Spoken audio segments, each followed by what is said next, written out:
I think many people will agree with me when I say that Pokémon Gold version is one of the best games of all time. It sold millions upon millions of copies when it was released for the Game Boy Color back in the day. It was so popular that they're now porting it to the 3DS Virtual Console. However, what if I told you there was also a version of Pokémon Gold for the NES? Now, many of you collectors out there are probably saying to yourself, wait, there was never a Pokemon game for the NES? You're right, there wasn't an NES Pokemon game. Unless you lived in China, in which case bootleggers had your back. So come on, ladies and gentlemen, as we look at Pokemon Gold for the NES.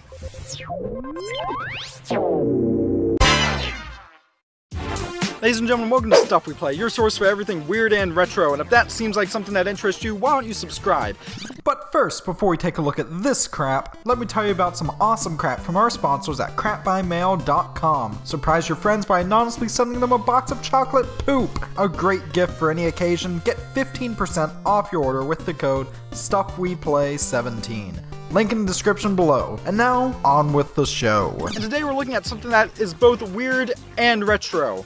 Pokemon Gold for the NES, or Famicom if you want to get technical. This game I can find very little information on. You boot it up and get taken to a pretty decent looking title screen with some of the worst music I've ever heard. The music in this game is horrible, and that's why from here on out I'm going to be muting it and putting some remixes of other Pokemon music in the background. Ah, there we go. That's much better. Now you get introduced to Professor Oak, and although you don't get to choose your character's gender or name, you do go through pretty much a pure recreation of the scene from Pokemon Gold and Silver, except this is in Chinese. After that, you get thrust into New Bark Town, and you get to choose your starter Pokemon. That's right, you go to Professor that's not Professor Ohm. You get to go to Professor Oak's lab. Okay, so I'm choosing that one. So from here you go onto your first route, and oh wow, that's a lot smaller than I remember it being.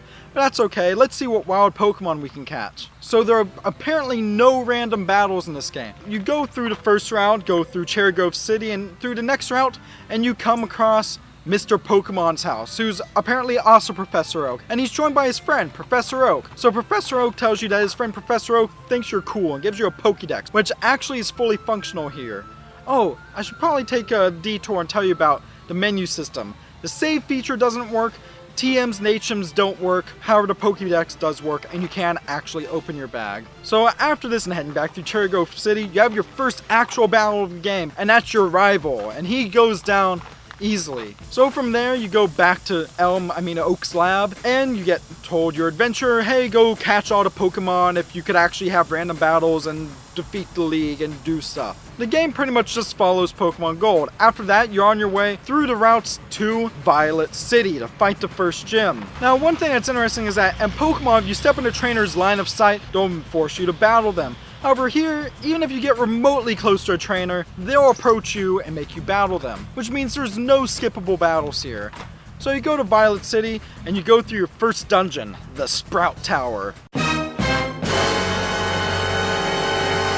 From there, you get to go through the first gym with its gym leader, Falcon. Oh, okay, I guess he's not a gym leader, just a regular trainer here. But that's alright, with the first gym down, despite not having a gym leader, it's time to head to our second gym, which is in Azalea Town. To go through there, we have to go down through another route and then through Union Cave. You know, I remember finding some really cool Pokemon in these routes as a kid, most namely Mareep. Mareep is one of my favorite Pokemon of all time, and it's a shame you can't catch it here. So after making it through Union Cave, you meet Kurt, the Pokeball designer, and he has to go to the Slowpoke Well to stop Team Rocket from cutting off Slowpoke tails. And once Team Rocket's down and it's back to his house, it's time to fight the second gym, Bugsy. There's no gym leader here either, just another random trainer. So after that, you go through the final part of this game, Alex Forest, where you have to chase down a Farfetch'd to get the HM cut. And once that's done, you get it, but the problem is HMs don't work. So this is where the game ends. Game over, ladies and gentlemen. And that's pretty much it. It should have been a sign that this game wasn't going to be complete from the second I stepped outside my house in New Bark Town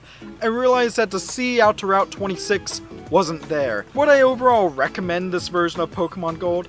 Absolutely not. Wild battles don't work, the music's atrocious, and it's kinda glitchy. But it's certainly a very interesting oddity, and definitely one of the strangest Pokemon games I've ever played. And who knows, maybe it's one of the strangest Pokemon games of all time. Why don't you comment down below what you think is one of the strangest Pokemon games of all time? And while you're at it, why don't you subscribe to Stuff We Play for more great content. So with that, thank you very much for watching, ladies and gentlemen, and I will see you next time.